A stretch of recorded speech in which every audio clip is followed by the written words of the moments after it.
Hello students, today we are going to learn from activity 6 from the first unit English in 5th class.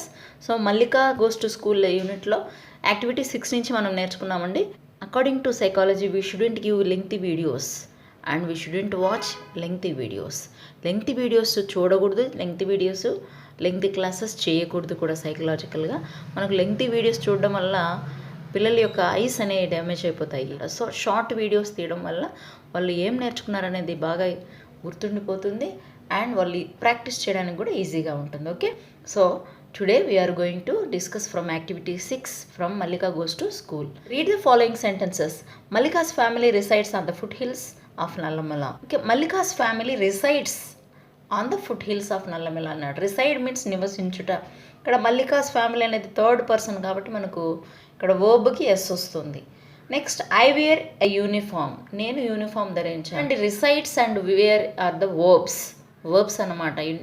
ఈ వర్బ్స్కి సంబంధించినటువంటి videos, verbs uses ఇవన్నీ కూడా నేను description బాక్స్లో links ఇస్తాను, చూడండి. సో బేసిక్గా ఇక్కడ చెప్పాలంటే we have 3 types of persons. First person, second person and third person. First person I and we, second person you, third person he, she, it, Ranga, okay, they, these, those, likewise. Okay, so first person singular అయినా plural అయినా verb wear అనే మనం example తీసుకుంటే if we take verb wear, so I wear, we wear. Okay, second person you, so the sentence is like you wear. Third person singular is he, she, it or any name, Ranga, Ramu, Nanda, likewise. So he, she, it or any name. So the sentence will be like he wears, she wears, it wears, Ranga wears, like this. Okay, third person singular అయినప్పుడు మాత్రము వర్బ్కి yes వస్తుంది. So ఈ పాయింట్ని మీరు గుర్తుపెట్టుకుంటే according to this sentence Mallika's family is third person. So Mallika's family resides on the foothills of Nallamala. ఇక్కడ వర్బ్కి ఎస్ వచ్చింది.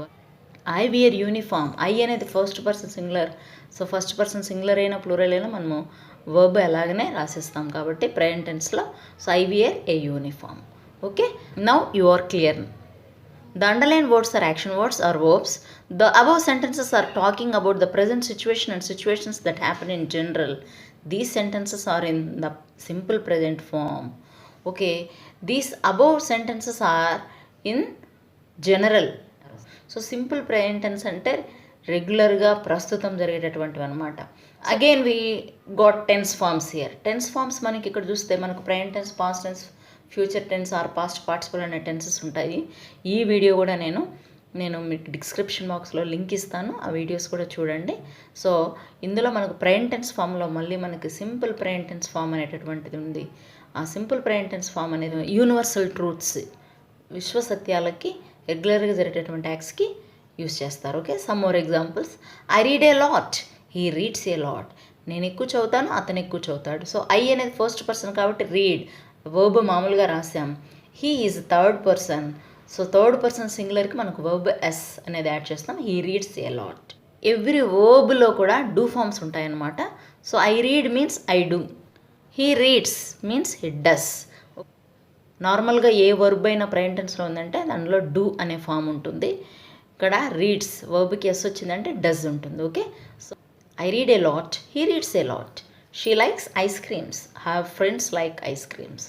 ఇక్కడ ఈ సెంటెన్స్ చూడండి, షీ థర్డ్ పర్సన్ సింగులర్ కాబట్టి she likes ice cream, like వర్బ్కి ఎస్ వచ్చింది. Her friends like ice cream, ఇక్కడ లైక్కి ఎస్ రాలేదు ఎందుకంటే హర్ ఫ్రెండ్స్ థర్డ్ పర్సనే కానీ ప్లూరల్ అనమాట. ఫ్రెండ్స్ అనేది ఇక్కడ ప్లూరల్ కదా, బహువచనంలో ఉంది కాబట్టి థర్డ్ పర్సన్ సింగులర్ అయిన ఏకవచనం అయినప్పుడు మాత్రమే వర్బ్కి ఎస్ వస్తుంది.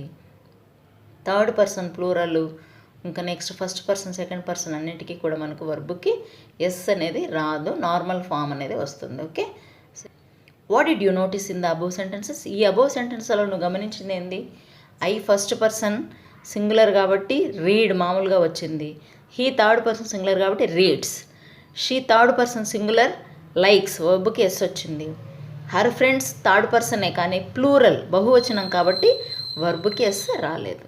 ఇక్కడ చూడండి, the underline action words verbs sometimes takes an s and sometimes don't. Look at the table given below to understand this.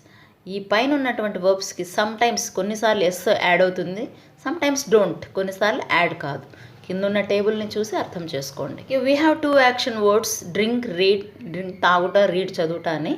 So ఈ వర్డ్స్ ఎలాగ రాయాలంటే చూడండి, ఐ అనేది ఫస్ట్ పర్సన్ సింగులర్, అనేది second person singular or plural you అనమాట.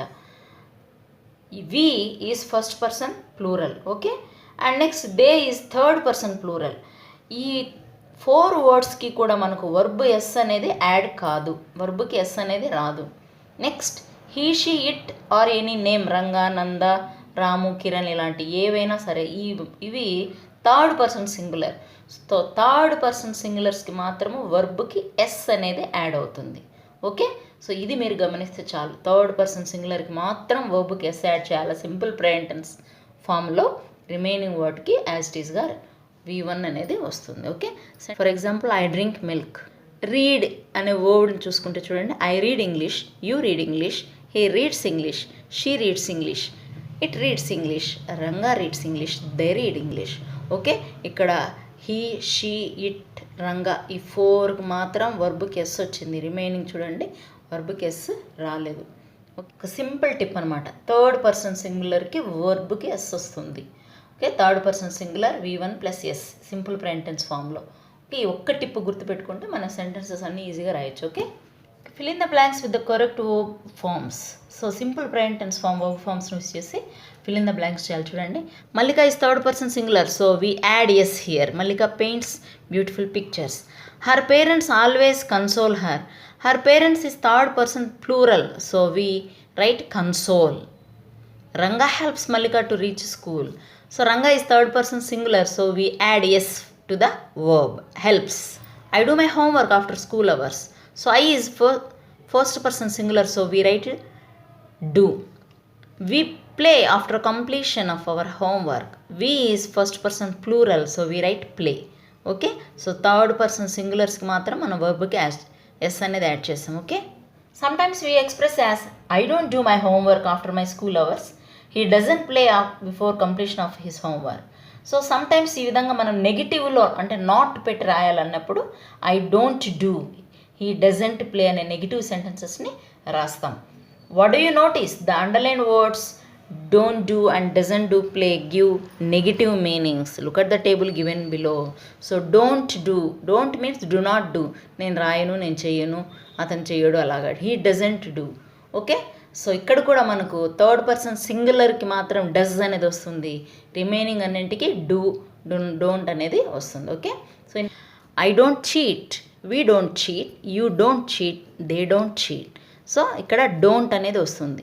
Next he, she, it, మల్లిక అనేటివి ఇవి third person singular కాబట్టి డజ్ అనేది వస్తుంది, ఓకే. అంటే వర్బ్కి ఎస్ వచ్చింది అంటే ఏంటి, అన్నింటిలో డజ్ ఉంది అని అర్థం. నెగిటివ్లో doesn't. He doesn't cheat, she doesn't cheat, it doesn't cheat, Mallika doesn't cheat, okay. So మీరు గమనించాల్సింది third person singular, okay. Now fill in the blanks with don't, doesn't. ఒకటి గుర్తుపెట్టుకోండి, థర్డ్ పర్సన్ సింగులర్ వచ్చినప్పుడు మాత్రం doesn't వస్తుంది, okay. So my friend doesn't speak Urdu. My friend అనేది third person singular కదా, so doesn't. My father doesn't go to market. My father, మా నాన్న అనేది కూడా థర్డ్ పర్సన్ అవుతుంది, సో డజంట్ అనమాట. Our dog doesn't eat meat. మా కుక్క మాంసం తినదు. సో ఇక్కడ అవర్ డాగ్ అనేది కూడా థర్డ్ పర్సన్, సో డజంట్ అనేది వచ్చింది. I don't use a mobile phone. I అనేది ఫస్ట్ పర్సన్ సింగులర్ కదా, so don't. We don't like junk food. మాకు జంక్ ఫుడ్ ఇష్టం ఉండదు, సో వీ అనేది first person plural, so don't అనేది వచ్చింది, okay. Read the sentences and observe the underline words. కింద sentences చదివి అండర్లైన్ చేసిన వర్డ్స్ చూడండి. It's neither a festival nor her birthday. Festival పండగ కాదు, బర్త్డే కూడా కాదు. So it's means it is అని అర్థం. Today is going to be Mallika's first day at school. So Mallika's ఇక్కడ పైన మనం అపాస్ట్రఫీ అంటే ఇలాంటి వర్డ్ పెట్టున్నాం, అంటే అక్షరానికి పైన పెట్టేటటువంటి ఇలాంటి వర్డ్ని అపోస్ట్రఫీ అంటారు. చూడండి, observe the highlighted apostrophe in different words. ఇక్కడ ఈ 2 డిఫరెంట్ వర్డ్స్లో అపాస్ట్రఫీ చూడండి. In the first sentence the apostrophe is used to contract words it's, that is it is. ఫస్ట్లో మనము ఇట్ ఈజ్ అనేటటువంటి ఈ 2 వర్డ్స్ని కాంట్రాక్ట్ చేయడానికి అంటే తగ్గించడానికి ఇట్స్ పెట్టాము అపాస్ట్రఫీ, ఓకే. సో ఇట్లా కామా పెట్టి ఎస్ పెట్టడం వల్ల ఏమంటే ఈజ్ అనే దాన్ని తగ్గించడం. In the second sentence the apostrophe is used to show the possession. Possession అంటే ఓనర్షిప్ యొక్క అనేసి ఇక్కడ అర్థం. Mallika's first day, that means the first day of Mallika, Mallika యొక్క మొదటి రోజు అనేసి. Note, don't use apostrophe with pronouns like yours, hers, theirs, its. For example, the tail of the cat is black in colour.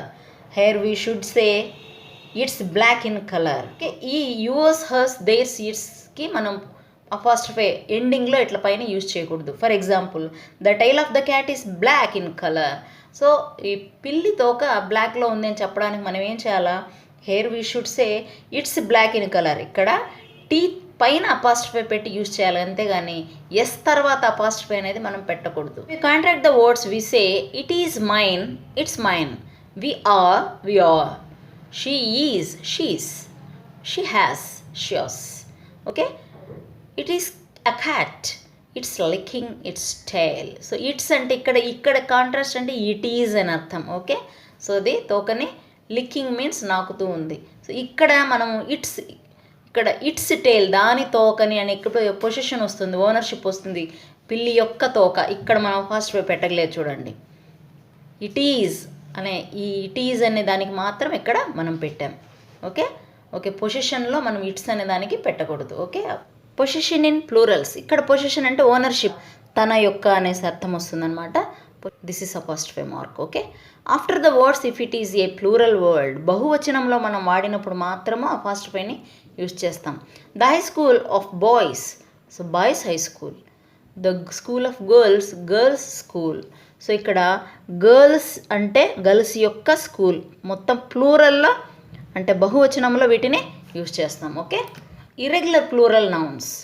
So plural అంటే బహువచనం, బహువచనంలో మనము pen, pens ఇట్లా S add చేస్తూ ప్లూరల్ని form చేసినామనుకోండి, అవి రెగ్యులర్ ప్లూరల్ ఫామ్స్ అవుతాయి. అలా కాకుండా వేరేగా మనకు బహువచనాన్ని ఫామ్ చేస్తే వాటిని ఇర్రెగ్యులర్ ప్లూరల్స్ అంటారు. సో ఈ సింగులర్ ప్లూరల్ని వీడియోను కూడా నేను డిస్క్రిప్షన్ బ్లాక్లో లింక్ ఇస్తాను, అన్నీ చూడండి. Okay, irregular plural nouns. For plural nouns like children, people, men, women etcetera, the apostrophe mark comes after the word itself followed by S. Okay, so ఇవి చిల్డ్రన్ అంటే చిల్డ్రన్ ప్లూరల్, మెన్, ఉమెన్ ఈ పదాలు already ప్లూరల్లోనే ఉంటాయి, అంటే బహువచనంలోనే ఉంటాయి.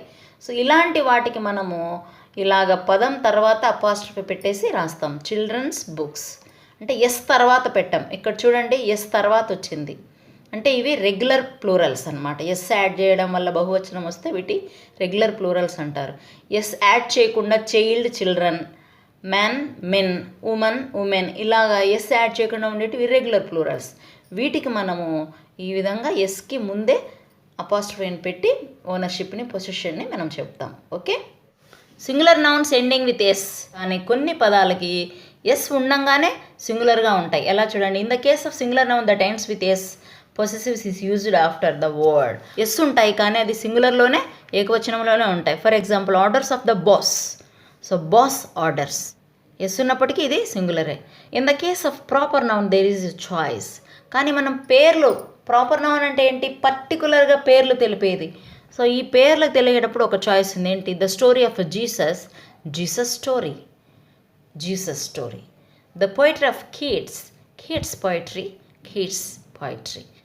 Proper noun అంటే పేర్లని తెలిపేటప్పుడు సో ఇలాగ రాసినా కూడా రెండు కరెక్టే. Okay, choose and put the apostrophe in an appropriate place to abridge the expression and say aloud one has been done for you. చూడండి, I would, I would. You are, you are. Let us, let's. Do not, don't. I will, I will. Cannot, can't. Could not, couldn't. We are, we are. I have. That is, that's. Okay? Now, use an apostrophe at the right place in the given sentences. My friend's bat is broken.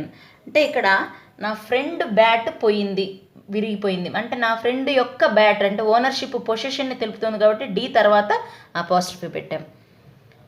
It's handle is broken in to pieces. దాని చేతి భాగము ముక్కలుగా విడిపోయింది. అంటే it's దాని యొక్క అంటే bat యొక్క అన్నప్పుడు ఇది కూడా పొజిషన్ కాబట్టి ఇట్ తర్వాత అపాస్ట్రఫీ అనేది పెట్టాం. Okay, so we're going to play kabaddi. So we're అంటే ఇది అన్నమాట.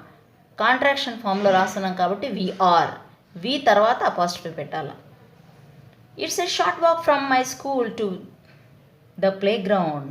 ఇట్ ఈజ్ అంటే కాంట్రాస్ట్ ఫామ్, దగ్గర దూరమే ప్లే గ్రౌండ్కి అని చెప్పడం. ఇట్ ఈజ్ అనేదాన్ని మనము ఇట్ తర్వాత అపాస్ట్రఫీ పెట్టి ఇట్స్ షార్ట్కట్లో రాసాం. There is a sign board at the entrance reading children's playground. So ఎంట్రన్స్లో మనకు playground children's playground అని ఉంది. వాళ్ళ పొజిషన్ తెలుపుతుంది కాబట్టి ఎన్ తర్వాత అపాస్ట్రఫీ వస్తుంది పైన. ఓకే.